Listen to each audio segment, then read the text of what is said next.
Hello Sudheer గారు. నమస్కారం అండి. నమస్తే అండి. సో చాలామంది అండి పిల్లలు మీరు చూస్తూనే ఉంటారు కాబట్టి అడుగుతున్నాను. కాన్సన్ట్రేషన్ తోటి చదవరు. ఎలా అంటే ఉన్నట్టే ఉంటారు. కానీ వాళ్ళు కానీ వాళ్ళ మైండ్ సెట్ కానీ ఎక్కడో వేరే ప్రపంచంలో ఉంటారు. ఒక డ్రీమీ వరల్డ్లోకి వెళ్ళిపోతారు.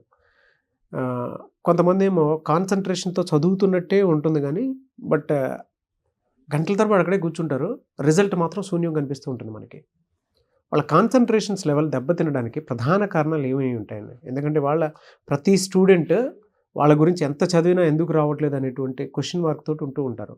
24 గంటలు ఒక చోట కూర్చున్నంత మాత్రాన కాన్సన్ట్రేషన్తో చదివినట్టు మాత్రం మనం అనుకోలేము. కరెక్ట్.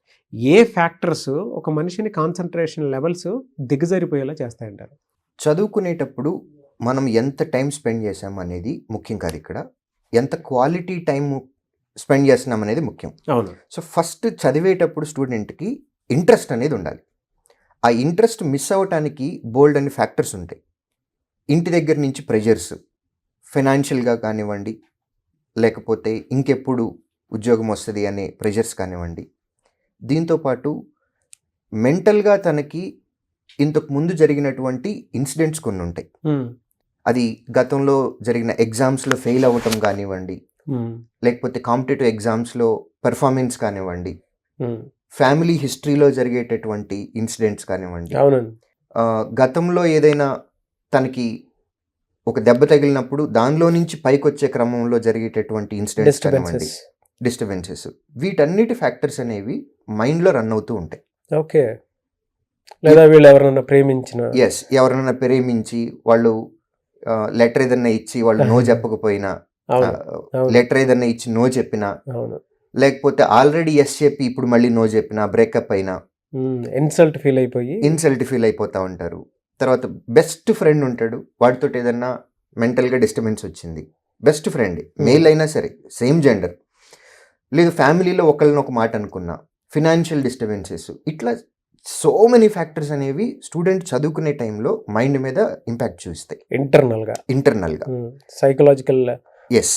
దీంతో పాటు ప్రాపర్ స్లీప్ కూడా ఉండాలి, ప్రాపర్ ఫుడ్ కూడా ఉండాలి. వీటిల్లో ఏదొచ్చినా సరే ఫిజికల్గా చేంజెస్ కూడా వస్తాయి. ఇవన్నీ కూడా ఇండైరెక్ట్గా మెంటల్గా మైండ్ మీద ప్రెషర్ చూపిస్తాయి. దీనివల్ల కాన్సన్ట్రేషన్, ఎంత టైం స్పెండ్ చేస్తూనే ఉంటాడు, గంట 2 గంటలు 3 గంటలు చదువుతూ ఉంటాడు, కానీ ఆ చదివింది బుర్రకెక్కదు. అవును. సో ఇది ఒక ఫ్యాక్టర్. దీంతో పాటు మనం ఎక్కడైతే చదువుకుంటున్నామో ఆ ఎన్విరాన్మెంట్ అనేది కూడా చాలా ఇంపార్టెంట్.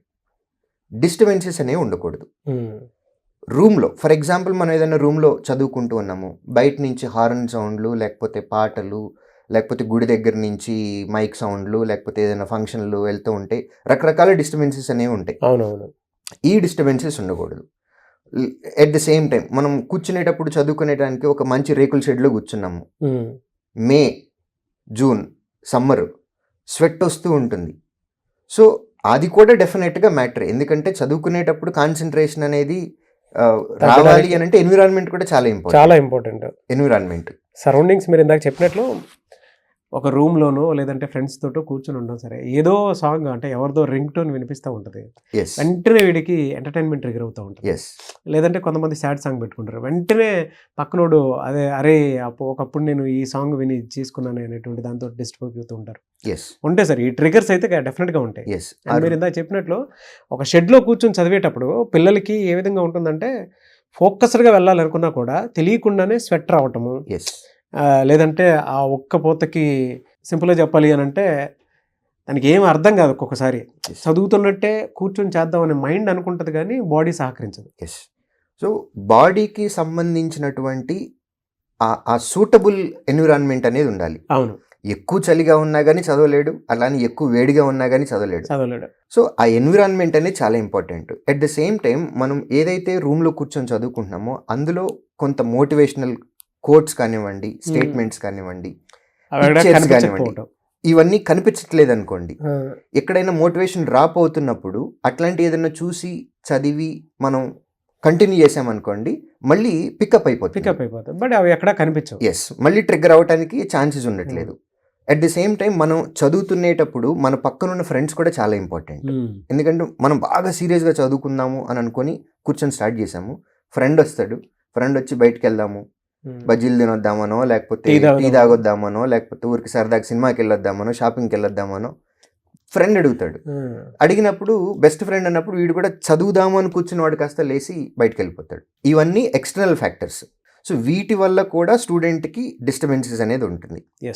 దీంతో పాటు కొన్ని హెల్త్ కండిషన్స్ ఉంటాయి, మెంటల్ కండిషన్స్ కూడా ఉంటాయి. హెల్త్ అంటే ఫిజికల్గా మనం ఫిట్గా ఉండాలి. కూర్చొని చదువుతున్నాము అన్నప్పుడు నడు నొప్పి, కాళ్ళు నొప్పులు, కీళ్ళ నొప్పులు ఇవన్నీ లేకుండా ఉండాలి. యంగ్ జనరేషన్ కాబట్టి యూజువల్గా వాళ్ళకి ఏమీ ఉండవు. బట్ డైలీ ఫిజికల్గా కనుక వాళ్ళు కొంత స్పెండ్ చేసి ఫిట్నెస్ కోసము ఫిజికల్గా ఫిట్గా ఉన్నారనుకోండి, ఎంతసేపు ఎట్లాంటి కండిషన్స్లో అయినా కూర్చోగలరు. కండిషన్స్ అని అంటే చైర్లో కూర్చొని చదువుకోవచ్చు, లేదు స్టూల్ మీద కూర్చొని చదువుకోవచ్చు, లేదు కింద కూర్చొని అయినా చదువుకోవచ్చు. సో ఆ ఫిజికల్ ఫిట్నెస్ అనేది కూడా చాలా ఇంపార్టెంట్. వాటిల్లో ఎక్కడన్నా ఫిజికల్గా ఎక్కడన్నా హెల్త్ దెబ్బతిని ఉంటే దాని మీద కూడా ఫోకస్ తగ్గే అవకాశం ఉంటుంది. కూర్చొని చదువుకుంటా ఉన్నాము, బ్యాక్ పెయిన్ వస్తూ ఉంది, లేదు కాలు నొప్పి వస్తుంది, తలనొప్పి వస్తుంది, ఆబ్వియస్గా చదవలేం. మన బాడీలో అన్ని ఆర్గాన్స్ బ్రహ్మాండంగా పనిచేసిన రోజున బాగా పనిచేస్తుంది అనే హ్యాపీనెస్ మనకు తెలియదు. కానీ ఎక్కడైనా ఏదైనా ఒక చిన్న ప్రాబ్లం వచ్చిందా, ఆ ప్రాబ్లం అనేది మన మైండ్ని డిస్టర్బ్ చేసేస్తుంది. చీము కుట్టినా సరే మనకు నొప్పి వస్తుంది, మైండ్ డిస్టర్బ్ అయిపోతుంది. సో దీంతో పాటుగా మనకి మెంటల్గా అనేది కూడా పీస్ఫుల్గా ఉండాలి. పేరెంట్స్ దగ్గర నుంచి ప్రెషర్ ఉండకూడదు, స్ట్రెస్ ఉంటుంది బాగా. వాళ్ళు పక్కన వాళ్ళు ఎప్పుడు ఎప్పుడు ఎప్పుడు అంటూ ఉంటారు. లేదు ఫర్ ఎగ్జాంపుల్ ఇవాళ చదవటానికి కూర్చున్నాము, నిన్న ఆల్రెడీ ఇంతకుముందు ఏదో ఒక ఎగ్జామ్ రాసాము, దాని రిజల్ట్ వచ్చింది, దానిలో ఫెయిల్ అయ్యాము. రేపు మెయిన్స్ ఎగ్జామినేషన్ ఉంది, నిన్నటి రిజల్ట్లో ఫెయిల్ అయ్యి ఉన్నాము. ఆ ఇంపాక్ట్ అనేది మైండ్ మీద ఉంటుంది. ఎందుకంటే అది ఆల్రెడీ ఫెయిల్ అయ్యాము, ఆ డిప్రెషన్లో ఉంటారు. ఆ డిప్రెషన్లో నుంచి బయటకు వచ్చి నెక్స్ట్ది చూసుకోవటానికి ఆ బ్యాలెన్సింగ్ అనేది స్టూడెంట్లో కాన్సన్ట్రేషన్ అనేది కుదరదు. ఎస్, ఎందుకంటే పాస్ట్లో జరిగిన ఇన్సిడెంట్ అది, దాన్ని అక్కడ మర్చిపోయి నెక్స్ట్ది స్టార్ట్ చేయాలి. కాకపోతే ఇప్పుడున్న జనరేషన్కి ఎలా కోపపై బయటికి రావాలి, దానిలో నుంచి నెక్స్ట్ టార్గెట్లు ఏంటి మనది అనేది షిఫ్ట్ అవటం అనేది తెలియాలి. ఆ షిఫ్ట్ అవ్వకపోవటం తెలియకపోయినా సరే ఫోకస్ తగ్గుతుంది, ఫోకస్ తగ్గిపోతుంది. దీంతో పాటు మెంటల్గా చాలా పీస్ఫుల్గా ఉండాలి. ప్రాపర్ ఫుడ్ తీసుకోవటం కానివ్వండి, ప్రాపర్ స్లీప్ కానివ్వండి, ప్రాపర్ ఫిజికల్ యాక్టివిటీస్ కానివ్వండి, వీటిల్లో ఏ ఒక్కటి బ్యాలెన్స్ తప్పినా సరే చదువుకోవటానికి కూడా మనం ప్రాపర్ కాన్సన్ట్రేషన్ అనేది ఉండదు. మెంటల్ హెల్త్ డిజార్డర్స్లో కొంతమంది పిల్లలు హైపర్ యాక్టివ్గా ఉంటారు. ఆ హైపర్ యాక్టివ్నెస్ వల్ల ఏంటి అంటే స్టెబిలిటీ అనేది ఉండదు. ఇప్పుడు చేసిన పని చేద్దామని స్టార్ట్ చేస్తారు, ఇమ్మీడియట్గా వేరే దానిలోకి షిఫ్ట్ అయిపోతారు. ఒక పని మొదలు పెడతారు, పూర్తి చేయటం తెలీదు, సగంలో ఆపేసేసి మళ్ళీ ఆ హైపర్ యాక్టివ్నెస్లో ఇంకోటి చేసేయడానికి వెళ్ళిపోతారు. రైట్. సో ఇది ఉంటుంది. దీంతో పాటు కొంతమందికి యాంగ్జైటీ ఎక్కువ ఉంటుంది.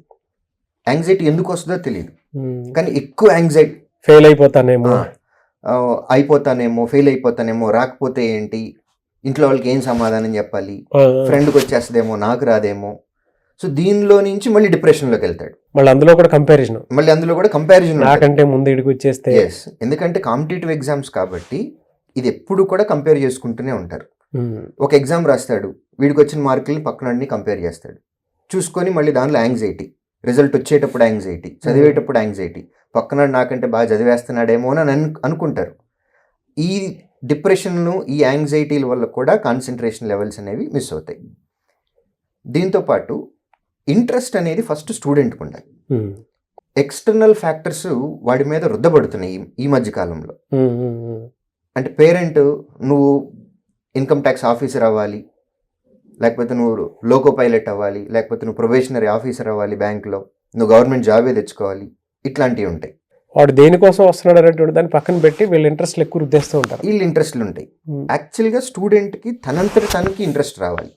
ఇదిగో నేను 2 years తర్వాత ఈ స్టేజ్లో ఉండాలనుకుంటున్నాను, 5 years తర్వాత నేను ఈ పొజిషన్లో ఉండాలనుకుంటున్నాను, నేను అల్టిమేట్గా నా గోల్ ఏంటి, నా లైఫ్లో నేను ఎట్లా ఉండాలనుకుంటున్నాను, నా ఫ్యామిలీని ఎలా చూసుకోవాలని, ఇది స్టూడెంట్కి ఇంట్రెస్ట్ ఉంటే కనుక కాన్సన్ట్రేషన్ ఉంటుంది. ఇలా కాకుండా పేరెంట్ కనుక వాళ్ళ ఇంట్రెస్ట్ని స్టూడెంట్ మీద రుద్ది చదివిస్తే బలాన్ని కనుక తీసుకొచ్చినట్లయితే, స్టూడెంట్ని ఇన్స్టిట్యూట్కి తీసుకొచ్చినట్లయితే, అప్పుడు కాన్సన్ట్రేషన్ లెవెల్ అనేది లోపల, ఎందుకంటే వీడికి చదువుకోవాలని ఉంటుందండి, మాస్టర్స్ చేయాలని ఉంటుంది, లేదు బిజినెస్ చేయాలని ఉంటుంది, ఇంకోటి ఏదో చేయాలనుకుంటా ఉంటాడు. కానీ పేరెంట్ ఇంట్రెస్ట్ వల్ల వీళ్ళు ఇక్కడికి వచ్చారు, వీడి ఇంట్రెస్ట్ వేరే దాని మీద ఉంది. చదవాలి అని అంటే పుస్తకాలు ఎదురు పెట్టుకొని ఊరికే గంటలు గంటలు చదువుతూ ఉంటారు కానీ మైండ్లో వేరేది రన్ అవుతూ ఉంటుంది, వీడి ఇంట్రెస్ట్ల మీద పోతూ ఉంటుంది. సో ఇది ఒకటి ఫ్యాక్టర్. వాడికి స్టూడెంట్కి వాళ్ళంతటా వాళ్ళకి ఇంట్రెస్ట్ ఉంటే గనక ఎంత టైం స్పెండ్ చేసినా సరే క్వాలిటీగా స్పెండ్ చేయగలరు. దీంతో పాటు కొంతమందికి అంటే ఇందులో 2 రకాలు ఉన్నాయండి. కొంతమంది ఏమో అండర్ ఎస్టిమేట్ చేసుకుంటారు. అవును, ల్యాక్ ఆఫ్ కాన్ఫిడెన్స్. ఇది ల్యాక్ ఆఫ్ కాన్ఫిడెన్స్ నేను జనరల్గా ఏం చెప్తాను అంటే, ఏదైనా క్రైమ్ అని అంటే ఎదుటివాడిని మనం ఇబ్బంది పెడితే, అంటే ఎదుటివాడిని కొట్టినా లేకపోతే వాడిని చంపినా దొంగతనం చేసినా దీన్ని క్రైమ్ అని అంటాం. నా దృష్టిలో క్రైమ్ అనేది ల్యాక్ ఆఫ్ సెల్ఫ్ కాన్ఫిడెన్స్. అవును, మీ మీద మీకు కాన్ఫిడెన్స్ లేకపోతే అది క్రైమ్ అంటాను నేను. ఎందుకు అని అంటే, మామూలుగా అయితే కత్తి ఎదురుకి వెళ్తుంది, ఎదుటోడిని చంపేస్తే క్రైమ్ అంటున్నాం. సెల్ఫ్ కాన్ఫిడెన్స్ లేదనుకోండి, ఆ కత్తి మీలోకి వెళ్తుంది, మిమ్మల్ని మీరు చంపేసుకుంటున్నారు, అది more dangerous. Lack of confidence. Confidence ప్రతి ఒక్కళ్ళకి ఇంతకు ముందు ఆల్రెడీ ఒక మనిషి అయ్యాడు కదా. అవును, ఎగ్జామ్లో మీ సీనియరో లేకపోతే ఎవరో ఒకళ్ళు, కలెక్టర్ దగ్గర నుంచి అందరూ అవుతూ ఉన్నారు. ఒక మనిషికి పాసిబుల్ అయింది అని అంటే మనకు కూడా పాసిబుల్ అవుతుంది అనే కాన్ఫిడెన్స్ స్టూడెంట్లో ఉండాలి. ఫస్ట్ కాన్ఫిడెన్స్ ఉండాలి. రెండోది, ఇది ఓవర్ కాన్ఫిడెన్స్ లెవెల్ కూడా వెళ్ళకూడదు. అవును, కాన్ఫిడెన్స్కి ఓవర్ కాన్ఫిడెన్స్కి చాలా థిన్ లైన్ ఉంటుందండి, అది అబ్జర్వ్ చేయగలగాలి. ఓవర్ కాన్ఫిడెన్స్ ఉంటుంది, ఇది నేను రెగ్యులర్గా చూస్తాను. ఈ ఓవర్ కాన్ఫిడెన్స్ ఎలా అంటే, ఎక్స్ప్లెనేషన్స్ ఉంటాయండి, రోజుకు 3 సబ్జెక్టులు ఉంటాయి. ఒక ఎగ్జామ్ పెట్టామంటే 3 సబ్జెక్టులు ఉంటాయి, reasoning, quantitative aptitude, English. Quantitative aptitude క్లాస్కి ఫుల్ స్ట్రెంత్ ఉంటుంది. నేను ఎప్పుడైతే క్లాస్ అయిపోయి వెనక్కి వస్తానో, నేను కొంచెం దూరం వచ్చిన తర్వాత వెనక్కి చూస్తే బ్యాగ్లు వేసుకుని వాళ్ళు కూడా నా వెనక్కి వస్తూ ఉంటారు. నా తర్వాత ఇంకో క్లాస్ ఉంటుంది, లేదా 2 క్లాసులు ఉంటాయి. ఏంటి బాబు అని అంటే, అవి మాకు వచ్చు అని అంటారు. సో ఇది ఓవర్ కాన్ఫిడెన్స్. ఇక్కడ కాంపిటేటివ్ ఎగ్జామ్ అని అన్నప్పుడు మీకు వచ్చా రాదా అనేది అసలు ఇంపార్టెంట్ కాదు. ఇక్కడ మీకు వచ్చు, కానీ ఎంత టైంలో ఆన్సర్ వస్తుంది అనేది ఇంపార్టెంట్. 1 గంటలో 100 క్వశ్చన్లు ఆన్సర్ చేయాలి ప్రిలిమ్స్ ఎగ్జామ్లో. 60 minutesలో 100 క్వశ్చన్స్ అంటే 40 seconds వస్తుంది ఒక్కొక్క క్వశ్చన్కి.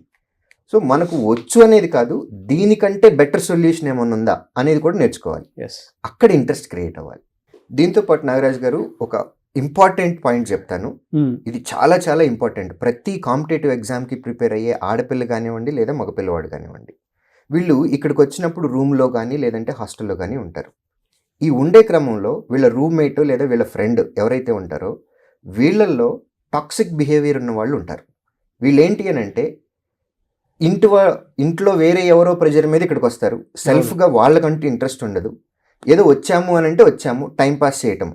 సో అంతే తప్ప ఒక గోల్ ఉండదు, ఒక ఎయిమ్ ఉండదు, ఏమీ ఉండదు, టైం పాస్ చేయడానికి వచ్చారంతే. టైం అయిందా బ్యాగ్ తీసుకొని ఆఫీస్కి వస్తారు, ఇన్స్టిట్యూట్కి వస్తారు, టైం అయిపోయిందా వెళ్ళారు, తింటారు.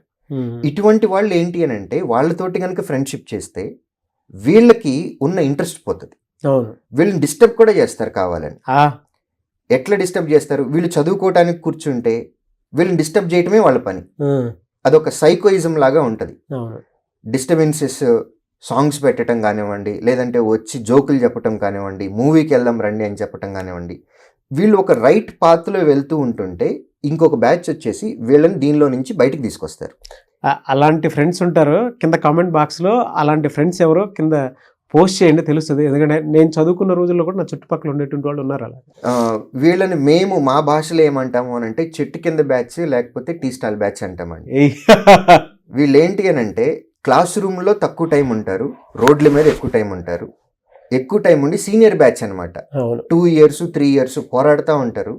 పక్కన 4 కనపడ్డారు కొత్త వాళ్ళు అని అంటే జూనియర్స్, ర్యాగింగ్ టైప్లో ఉంటుంది. ర్యాగింగ్ అయితే కాదులేండి, కాకపోతే ఏంటి అని అంటే వీళ్ళన్నీ చెప్పేస్తూ ఉంటారు. క్వాంటా అదేముంది ఈజీ, ఇది చదవండి అయిపోద్ది, ఇంగ్లీషా ఇది చదవండి అయిపోద్ది, ఇట్లా ఊరికి చెప్తూ ఉంటారు. కానీ వాళ్ళు పర్సనల్గా చూస్తే 2 years నుంచి ప్రిపేర్ అవుతున్నారు, 3 years నుంచి ప్రిపేర్ అవుతున్నారు, కానీ వాళ్ళకి ఉద్యోగం రాలా, కానీ సలహాలు మాత్రం బాగిస్తారు. సో అట్లాంటి వాళ్ళ సలహాలు, అట్లాంటి వాళ్ళతోటి ఫ్రెండ్షిప్ కనుక చేస్తే కాన్సన్ట్రేషన్ దెబ్బతింటది, లైఫ్ డీవియేట్ అవుతుంది, వచ్చిన పర్పస్ కూడా పోతుంది. మరి అలాంటి వాళ్ళకి దూరంగా ఉండాలి అని అంటే వాళ్ళని ఐడెంటిఫై చేయాలంటే ఎలా సార్?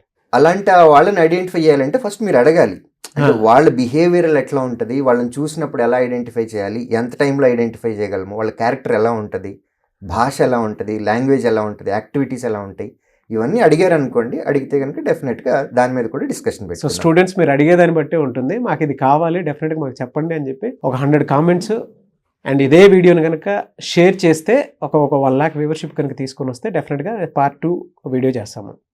సో ఎవరైతే టాక్సిక్ పీపుల్ ఉంటారో వాళ్ళు ఎలా ఐడెంటిఫై చేయాలి, వాళ్ళు మనల్ని ఏ విధంగా డిస్టర్బ్ చేస్తూ ఉంటారు, వాళ్ళ నుంచి ఎలా బయటపడాలి అనేది మీకు కావాలంటే కింద కామెంట్ బాక్స్లో ఒక 100 కామెంట్స్ పెట్టండి, డెఫినెట్గా దాని మీద మేము వీడియో చేయడం జరుగుతుంది.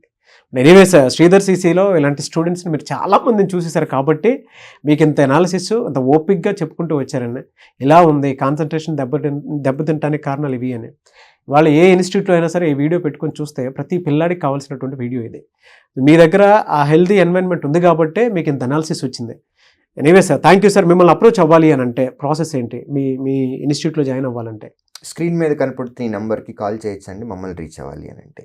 Okay, thank you sir, thank you so much. Thank you అండి. సో చూసారు కదండి వీడియో. ఈ వీడియోపై మీ అభిప్రాయం కమెంట్ బాక్స్లో పోస్ట్ చేయండి. ముఖ్యంగా మీరు కనుక శ్రీధర్ సీసీ ఇన్స్టిట్యూట్లో జాయిన్ అవ్వాలి అనుకున్నటువంటి వాళ్ళు ఎవరైతే ఉంటారో ఒక హెల్తీ ఎన్వైరన్మెంట్ని, అది కూడా కాంపిటేటివ్ కాలేజ్ లాగా ఉంటుంది. సో అటువంటి వాతావరణంలో మీరు ఇన్ టైంలో గవర్నమెంట్ జాబ్ తోటి బయటకు వెళ్ళాలి అనుకునేటువంటి వాళ్ళు స్క్రీన్ మీద మీకు కాంటాక్ట్ నెంబర్ కనిపిస్తుంది, దానికి మీరు కాల్ ఆర్ మెసేజ్ వాట్సాప్ చేసి వెంటనే డీటెయిల్స్ తెలుసుకొని జాయిన్ అవ్వచ్చు. అండ్ ఈ వీడియో లైక్ చేయండి, షేర్ మాత్రం తప్పకుండా చేయండి. ఇలాంటి మరిన్ని వీడియోస్ కోసం మా ఛానల్ ఫాలో అవ్వండి. Thank you.